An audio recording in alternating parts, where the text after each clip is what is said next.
And now, an Envision Financial podcast with Luke Smith on Canberra's 2CC. 25 to 5 now, and time to welcome to the studio once again Luke Smith from Envision Financial. Good afternoon. Good afternoon. Why are you laughing? Oh, just show me another industry where you can get it wrong that often. Oh, no, it's going to rain. No, I promise you that. Like all week, we were going to have this many mil, and then nothing ever came. I tell you what, though, I sat here and watched the radar. There was bucket loads of rain to the north and to the east. It just missed us here in Canberra. To everywhere but where we live. We get a few little sprinkles here and there, and who knows, we might be lucky. There's supposed to be a cricket match tomorrow, but I don't like their chances. Well, it's going to be a wet one by the sounds of it, because it may rain. Well, we'll see how we go. Today we're going to talk about a recontribution strategy and how that can save your kids thousands of dollars in tax. And who wants to pay tax? If you can find a way of not paying the tax, wouldn't you? And look, I think this is it, right? This is just about demystifying some assumptions again that I have all the time when people come in and they say, well, I'm over 60, it's tax-free. Yes, to you. But what happens if you die? And today we're going to touch on what that means, because I think it's something every parent is aware of or not aware of to the magnitude of the impact, and some strategies around making sure that if you're moving into retirement, there are things you can actively do to improve the tax outcome for your loved ones. Well, look, I don't know what's going on here, Luke, but weren't death duties abolished 40 years ago? I mean, that's what I was led to believe. Well, and technically, yes, but what we're going to talk about today looks, smells, quacks and walks like death tax. So if it quacks like a duck, it must be a duck. They just call it something different. All right. So how exactly does this work? Yeah. What is this taxable component that we're worried about? Yeah. So when we have superannuation through our working life, we have a number of different ways that we can add to super. The taxable part of your benefit, which is the treatment inside the fund, and it's important that we separate inside the fund as opposed to coming out to you, because we all know that over 60, if you start a pension, the money that comes out, tax-free to the person whose fund it is. Yep. That remains unchanged. What we're talking about here is when you have a taxable component, and a taxable component is created from three particular areas. 1, salary sacrifice. 2, earnings inside the fund. They're treated as taxable. So the value with which your fund goes up and down each year. And 3, superannuation guarantee from your employer. Okay? A taxable event. Now, salary sacrifice could be you do a fortnightly amount, monthly amount through your employer, or you make a deductible contribution yourself, known as a personal deductible contribution. You might do that in June. Anywhere where you're putting money into super and a deduction is claimed, it is recorded as a taxable component inside your super. The other side of the equation is a tax-free component. So if I put $120,000 into superannuation as a non-concessional contribution, so no deduction, that is recorded inside the fund as a tax-free amount. Now, conceptually, we have to remember that anytime we take money out of super, the taxable component and tax-free component percentages, think about them as being glued to the money we take out. So if we have $100,000 in super and we have 50% taxable and 50% tax-free, if I took out $10, it comes out 5 and 5. Okay, so any money that comes out on a percentage basis depending on the taxable and tax-free components. The problem we have is that adult kids are not deemed dependents under the tax law. So I'm 85, I die, I've got $1 million in my super and it's all taxable component. My children at the time are over the age of 25. They are not dependents. So they would incur a tax liability of $170,000 on that million at 17%. What we're talking about today is an active strategy that you can undertake when you've reached your condition of release, i.e. I've retired, I put my hand up and I say to my fund, hey, I'd like to start a pension. What we can do is we can take out some taxable component We can put money back in, as I said before, as a non-concessional contribution, which is tax-free, and we can reduce our taxable percentage, and we can bolster our tax-free percentage. Because once we've done that, we go to our fund and say, hey, I'd like to start a pension. The act of starting a pension locks the tax status of the money. So if I've put in $360,000 and I start a pension, that $360,000 is tax-free component for the rest of my life. Now, I'm only raising this because it shocks mums and dads when they come in, and I say, okay, you've retired. Well, I'm not surprised, because let's get this right, all right? Let's see if I've got my mind around what you've just told me. Yep. Let's put it this way. If I've got $1 million in the bank and I die and my kids inherit that, they get that tax-free because it's inheritance. But if I die and that $1 million is in my super account and it's taxable, when they inherit that, they have to pay tax, even though it's an inheritance and they shouldn't. Correct. That's not fair. Well, and this is why I'm raising it, because I get into a stouch with mums and dads who go, no, I'm over tax-free. Yes, that's correct. But I'm not worried about you. I'm worried about your kids. And as parents, we do everything for our kids. Yep. So if we can actively make strategic decisions when we've retired, it's a great way to reset or bring down that taxable amount and increase the tax-free amount by taking some money out, putting it back in and starting a pension. And the thing that we're raising today is it's not a quick fix, because if you've got $1 million that is all taxable component because it's been built up over your working life from superannuation guarantee from your employer, earnings and your salary sacrifice, the most you can take out and put back in a 3-year period is $360,000. So even if you had $1 million, I want people to be aware of it, because it's not a quick fix. But retirement is a great way to say, okay, let's start that process, because we've got from retiring at 60 to 75 to be able to put money back into superannuation on a tax-free basis.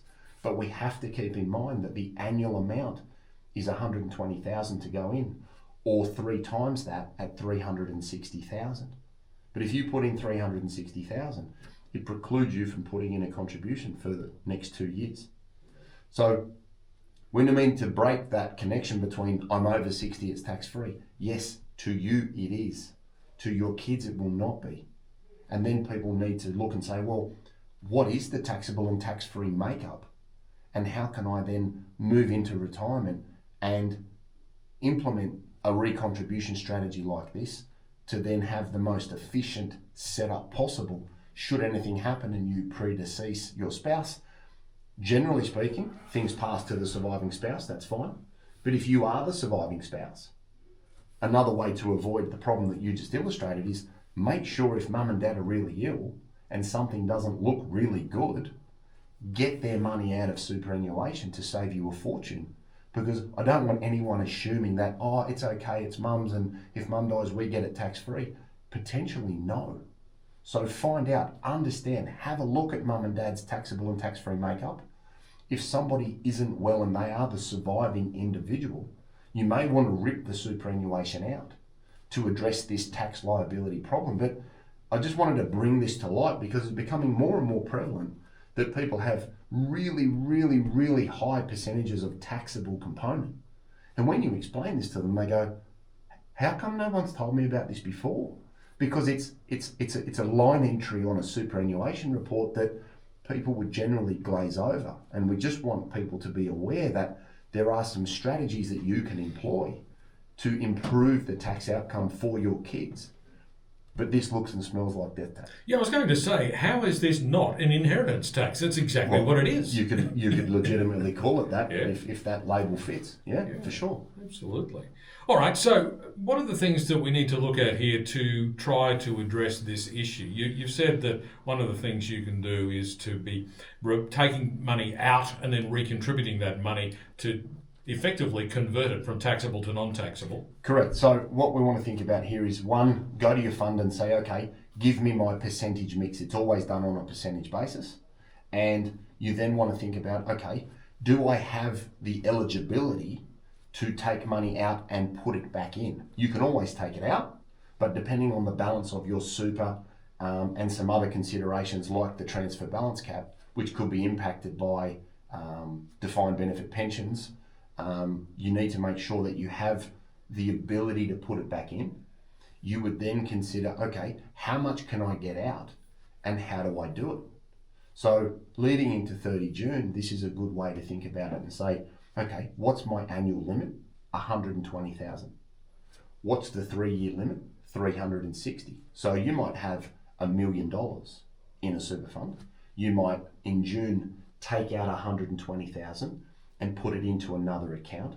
Or if you've got a self-managed super fund, put it back into the same account and start a new income stream. And this is where a self-managed super fund adds massive, massive value, because contrary to popular belief, you could have $50,000 in the bank account of your self-managed super fund and use that $50,000 to reset $360,000 of taxable component by taking it out, putting it in, taking it out, putting it in, taking it out, and on and on and on and on we go.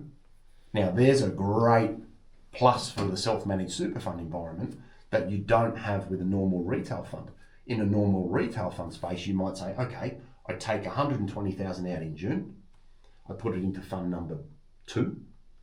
July, I take out 360, I put 360 into fund number 2, and I start a pension with that amount of money. Now, non-concessional means no deduction. So you've claimed no deduction putting it in, you've paid no tax taking it out. So people go, oh, but what's it going to cost me? It doesn't cost you anything, because if you're over 60, it's tax-free coming out. It's tax-free going back in. If you now start a pension with that money, the act of starting a pension locks that tax-free status at 100% forever.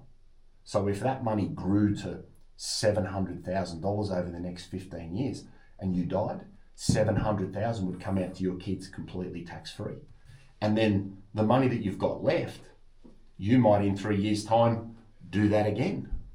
So I just want people to be aware that it's a problem, because I think we can add huge value to people's generational transfer of wealth by, 1, knowing that it's there, 2, proactively doing something about it, but then recognizing that depending on the balance of your super, you may not be able to fix it quickly, and it might be an ongoing strategy that gets reviewed in light of structures, limits, and income streams as part of your broader retirement planning.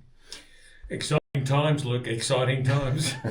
It's exciting saving money. I know. So I'm just getting around this 120,000 a year or 360 in 3 years. Yeah. But hypothetically, if I did it in June for 120 for this financial year, then in July I could do 360 for the following year and the 2 years after that, and then the 4th year I could do another 360 in theory, couldn't I, or not? 100%, yeah, for okay.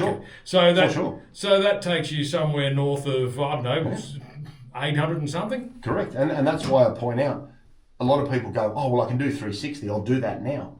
Now, if you're having this conversation and we're that side of Christmas and not far from June, use those annual thresholds to your advantage. Just do 120 this year, then do 360 next year. You've got 480,000 you could get out in the space of a couple of months. Yeah. Serve your time, do it again.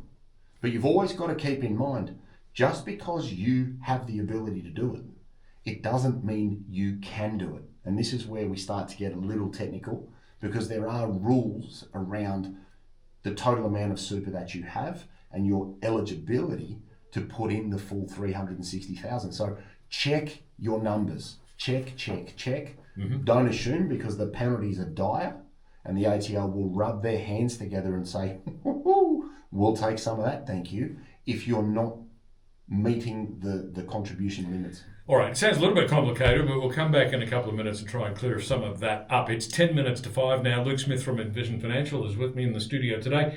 How a re-contribution strategy could save your kids thousands of dollars in tax. Back with more in just a moment.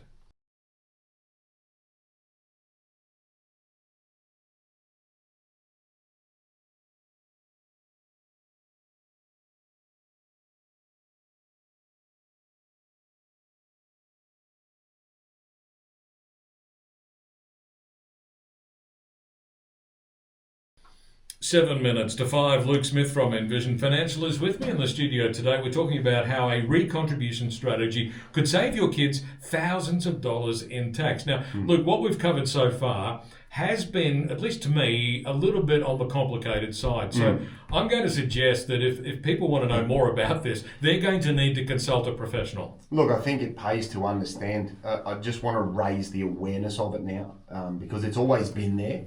But until you retire, it's not something you can fix. So if you're 55 and panicking about this, don't, because until you meet a condition of release that says, okay, I can access my super, I've retired, or I've used the transition to retirement rules, you can't fix it. But I'm just raising the awareness of something to get on the radar that, okay, we're going to retire at Christmas, we're going to retire at June. This is something you want to be thinking about if you're doing it yourself. If you're getting some help, a good advisor will be raising this with you anyway. But we have to remember that the taxable component comes from earnings, salary sacrifice, and superannuation guarantee. Your balance is broken up between taxable and tax-free. They're the only two sides, and it's done on a percentage basis. So if we take money out, it comes out on a percentage basis. We can't just go to the fund and say, hey, there's 50% of this that is taxable and yucky. Just give me that. So if we take out $100 and it's 50-50, 50 comes out of taxable, 50 comes out of tax-free. We then have the ability to add it back into a super fund that is a separate structure, i.e. call it fund number 2. With a self-managed super fund, it's even easier because you can put it straight back into the same fund and then the accountant records it as a new pension structure. And we know that we have to use the annual contribution limits, which are 120,000 or 360,000, provided that your super balance is no more than 1.66 million at the 30 June prior to the year you do it. If it's more than that, check how much room you have because your 360,000 diminishes depending on your total super balance. And that's what we raised before the outbreak. Don't just assume that because you can do it, you're allowed to do it. Because we can use this strategy where we have the capacity to do it, but there could be instances where you don't have the ability to add the money back. So check before you leap or measure twice, cut once. We need to distinguish taxable to you, taxable to the kids. Okay, so don't assume just because you're over 60, everything's tax-free. To you, yes. To non-dependent kids, i.e. adult children, there's tax implications. And it would then be sorted out by the trustee of the super fund. You can make tax-free contributions up to 75 years of age without needing to meet a work test. So there's lots of time. Don't panic that, I need to do it straight away, I retire tomorrow. Oh my Lord, what am I going to do? Don't worry about that. It's going to be a progressive thing because if you've got more than 360,000 of taxable component, it's going to take you some time to get it out, especially if you've got a percentage of tax-free in there as well. So be aware of it. Stay calm. Don't panic. Where you're part of a couple, there's less urgency because generally speaking, I die, everything goes to my wife. My wife dies, hopefully everything comes to me. So as a spouse, you are always a tax-free beneficiary. So it's not a problem if it's going to a spouse. A lot of people say, oh, the kids, what about a spouse? A spouse is always a tax-free beneficiary regardless. It's just the payment of the money to the kids. So check your balances, check your percentages, understand your eligibility to contribute, be proactive, put the money into a second fund, start a pension to lock the components, and your children will thank you one day over a bit. So where can we get more information? 6260-4749. I've got some space in March, but soon that'll be April. We've got envisionfinancial.com.au on the internet. We've got the Strategy Stacker, Luke Talks Money on iTunes and Spotify. We've got YouTube. We've got Envision Financial Canberra there with all the shows and the history. We've also got this recontribution strategy in a specific chapter of Smart Money Strategy, your ultimate guide to financial planning. That chapter alone will pay for more than the book. Get it for Christmas. Indeed, Luke, thanks very much. See you next week. Luke Smith from Envision Financial back with us again next Friday afternoon at the same time between 4:30 and 5 to talk money matters once again.